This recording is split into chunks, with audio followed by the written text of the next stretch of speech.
Welcome to our channel. If you need to factory reset your iPhone to resolve issues or prepare it for sale, follow these step-by-step instructions to erase all content and settings. Step 1. Before resetting, back up your iPhone to iCloud or your computer to save your important data. Step 2. Open the Settings app on your iPhone by tapping the gray gear icon.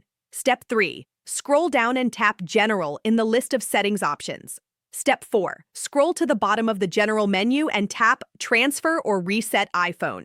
Step 5. Tap Erase all content and settings to begin the factory reset process.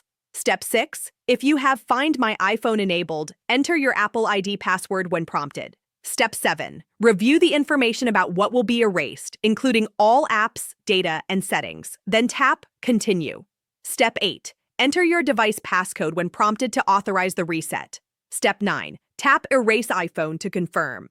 The device will begin erasing all data immediately. Step 10. Wait for the reset to complete. Your iPhone will restart and display the Hello screen, indicating it's been reset to factory settings. Step 11. If you're keeping the iPhone, you can now set it up as a new device or restore from your previous backup. Don't forget to like this video and subscribe to our channel.